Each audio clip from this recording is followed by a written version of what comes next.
नमो नमः मित्रों एवं छात्रों, मैं आप सभी मित्रों का फिर से इस संस्कृत महादेव संस्कृतम यूट्यूब चैनल में स्वागत एवं अभिनंदन करता हूं। शासन ने ऑनलाइन शिक्षा का प्रावधान का आदेश कर दिया है, तो इसी क्रम में हम लोग आज कक्षा 10 के छात्रों के लिए संस्कृत विषय के विषय वस्तु पर बात करेंगे। जो उत्तर प्रदेश शासन ने जो निर्धारित किया है पाठ्य पुस्तक, उस पर बात करेंगे और नेक्स्ट अगले दिन से हम लोग इसके विषयवार एक एक विषयों पर बात करेंगे, एक एक टॉपिक पर बात करेंगे। तो चलते देखते हैं कि कौन सी पुस्तक हमें पढ़नी चाहिए। माध्यमिक शिक्षा परिषद ने कौन सी पुस्तक निर्धारित की है कक्षा 10 के छात्रों के लिए। तो माध्यमिक शिक्षा परिषद उत्तर प्रदेश प्रयागराज द्वारा स्वीकृत नवीनतम पाठ्यक्रमानुसार शैक्षिक सत्र 2021-22 के लिए प्रकाशन हेतु संस्कृत कक्षा 10, ये राज्य प्रकाशन आपको मिल जाएगा, जिसका कवर पेज ये आपके सामने दिख रहा है, ये ऐसा होगा।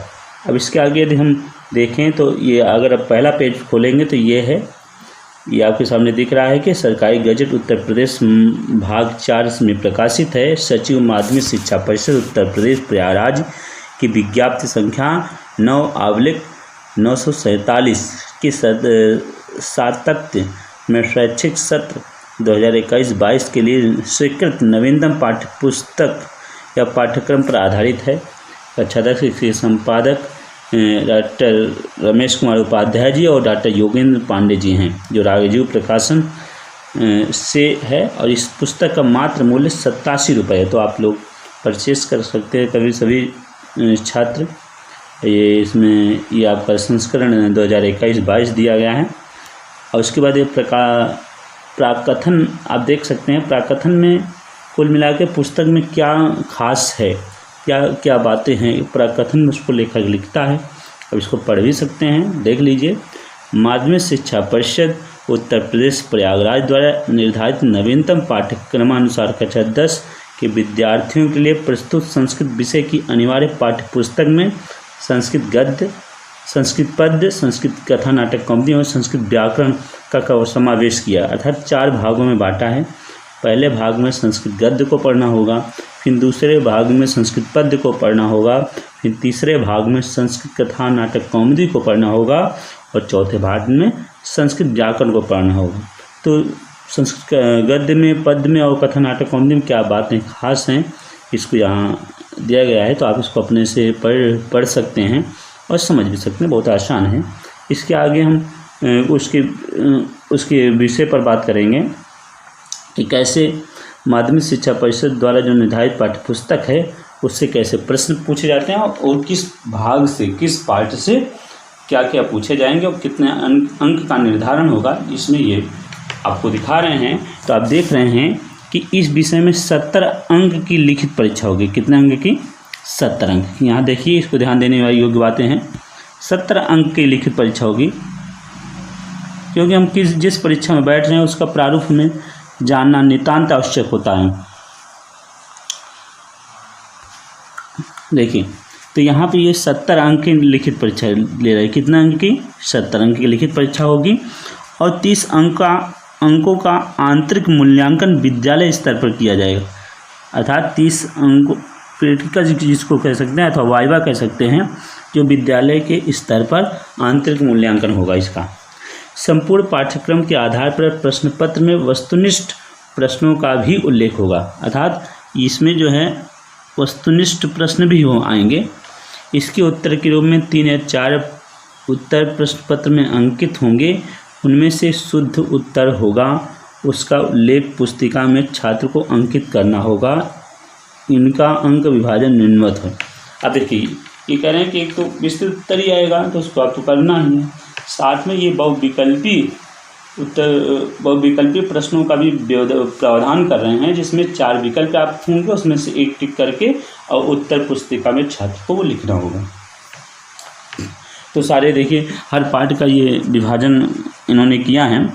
तो हमारे यहाँ खंड का में गद्य, पद्य और आंसू पाठ है, 3 है, जिसको हम लोग आंसू पाठ को हम लोग कह सकते हैं कि समझ सकते हैं कथा नाटक कॉमेडी को उन्होंने आंसू पाठ कहा। अब देखें, एक एक पाठ को आप देखेंगे कि गद्य पाठ और पद्य पाठ और यहाँ देखिए, पहला ये ले रहे हैं कि खंड का में इन्होंने 3 पार्ट रखे, 3 विषय रखे, गद्य, पद्य और आंसुपाठ। इसमें से ये पहला पार्ट ले रहे हैं गद्य। क्या ले रहे हैं? गद्य। गद्य में इन्होंने पहला कहा कि गद्य खंड का संदर्भ सहित हिंदी में अनुवाद करो। गद्य को इन्होंने 2 भागों में बांटा, पहला और दूसरा। तो इन्होंने पहले बताया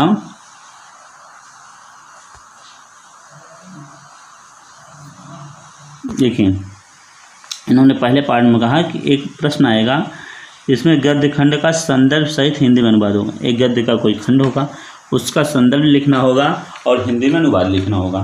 तो इसके लिए उन्होंने दो नंबर दिए संदर्भ का और 5 नंबर दिए अनुवाद का। इस प्रकार 7 अंक का विभाजन इन्होंने कर दिया।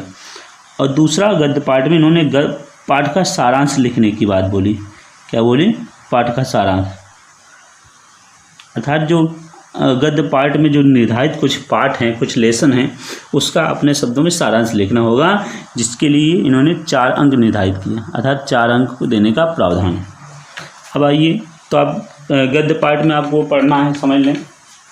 गद्य को पाठ को हमको इस हिसाब से पढ़ना है कि उसका प्रत्येक पाठ का हिंदी में अनुवाद आ जाए और पाठ में क्या कहानी है, क्या उसका भाव है, क्या सार है, ये आपको जानकारी हो जानी चाहिए। क्योंकि 2 ही प्रश्न आएंगे। एक गद्य भाग से पहला प्रश्न रहेगा कि संदर्भ, किसी गद्य खंड का संदर्भ होगा और उसके बाद अनुवाद करना होगा, और दूसरा जो प्रश्न आएगा वो उस पाठ का सारांश लिखना होगा। तो 2 ही प्रश्न आते हैं। दोनों के निर्धारण अंक हैं। पहले का प्रश्न का निर्धारण अंक 7 है और दूसरे प्रश्न का निर्धारण अंक 4 है।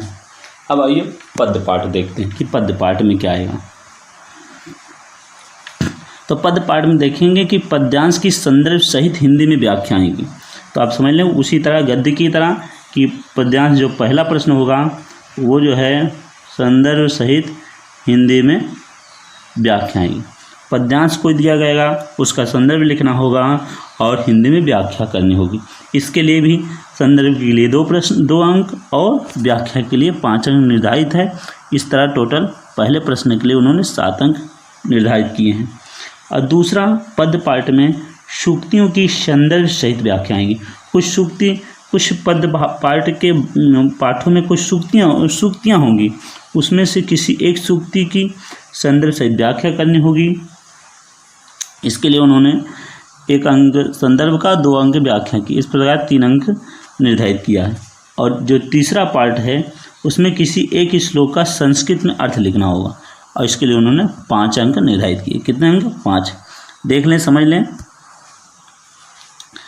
कि इस तरह ये प्रश्न है।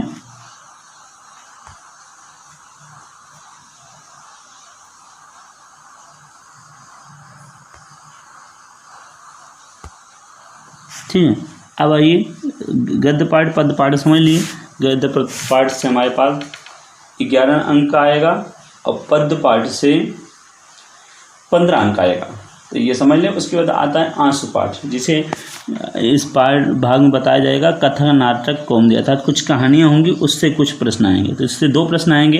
पहला प्रश्न रहेगा आंसू पाठ से,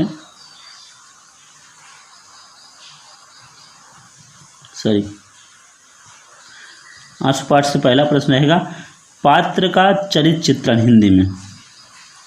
इसको समझ लीजिए कैसे रहेगा।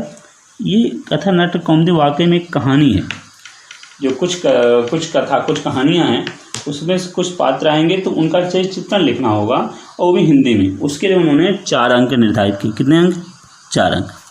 फिर दूसरा प्रश्न होगा उसी कथा, नाटक, कौमुदी से कुछ लघुत्तरीय प्रश्न होंगे और जो संस्कृत में होंगे और उत्तर भी हमें संस्कृत में देना है। इसके लिए 5 अंक हैं, अर्थात 5 लघुत्तरीय प्रश्न होंगे और इसके लिए 5 अंक दिए जाएंगे। तो ये हमारा पहला खंड गद्य, पद्य और आंसू पाठ का विभाजन हुआ कि इससे हमें 35 अंक आपको टोटल, इस पाठ से 35 अंक आपको मिलेंगे और एक ही पेपर होगा। और इसमें जो है गद्य से हमको 11 अंक, पद्य से हमको 15 अंक और आंसू पाठ से हमको 9 अंक मिलेंगे। इस तरह टोटल 35 खंड का से हमें अंक प्राप्त करने हैं, अर्थात अंक विभाजन है। अब आइए दूसरा खंड देखें, व्याकरण, अनुवाद और रचना। इस पर बात कर लें। व्याकरण, अनुवाद और रचना से कितने 35 अंक पूछे जाएंगे, तो उनका विभाजन किस तरह है, किस आधार पर उन्होंने किया है, ये समझ लेते हैं। तो 35 अंक निर्धारित है, ये समझ लें। ऐसे इसको हम ये समझ लें 35 अंक निर्धारित है। अब व्याकरण, पहला पार्ट आता है व्याकरण। अब देखिए व्याकरण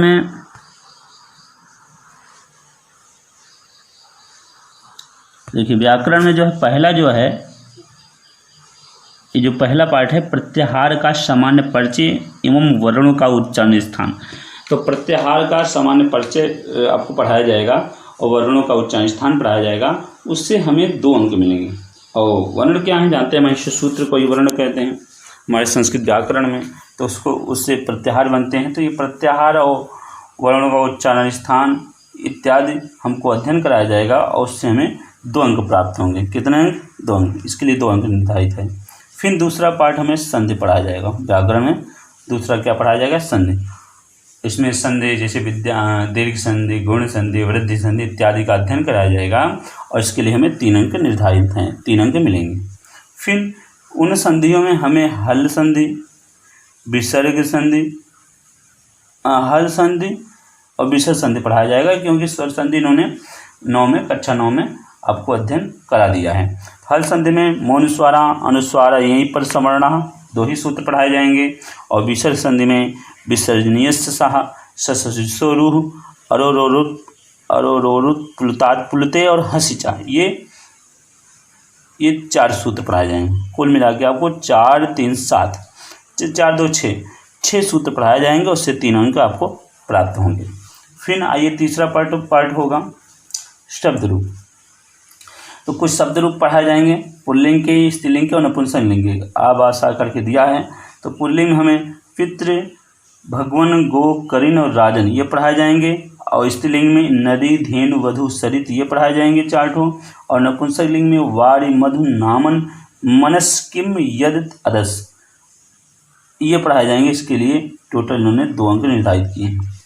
फिर आइए धातु रूप। चौथा पार्ट में धातु रूप पढ़ाएंगे आपको। इसमें लट, लोट, लंग और विधिलिंग ये 5 लगातार पढ़ाए जाएंगे। कुछ परस्मैपदी के होंगे, कुछ आत्मनेपदी के, कुछ उभयपदी के। तो परस्मैपदी में भू, वा, वस, स्था, आस, आप और इस धातु। आत्मनेपदी में वृद्ध और जन धातु। और उभयपद में नि, दा, ज्ञा, चुर धातु। ये इतने धातु पढ़ाए जाएंगे। इसके लिए भी 2 अंक इन्होंने निर्धारित किए हैं। फिर आता है समास। समास के विग्रह सहित उदाहरण पढ़ाए जाएंगे। इसमें अव्यय भाव, द्विग और बहुव्रीहि ये 5 पार्ट में पढ़ाया जाएगा। इसके लिए इन्होंने 2 अंक निर्धारित किए हैं। फिर आइए कारक। देखिए कुछ कारक इन्होंने पढ़ा रहे हैं आपको, कारक पढ़ाएंगे।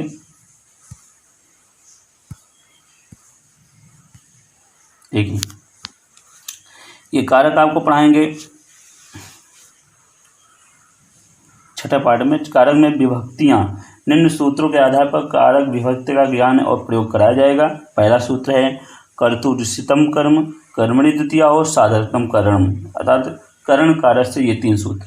फिर कर्तकर्णयोस् तृतीयांक, कर्मणा यम प्रति संप्रदानम, चतुर्थी संप्रदाने ध्रुम पायपादाने, अपादाने पंचमी, आधारोधिकरणम, सप्तम्य अधिकरणे चा ये इतने सूत्र पढ़ाए जाएंगे। इसके लिए उन्होंने 2 अंक निर्धारित किए हैं। फिर आइए प्रत्यय।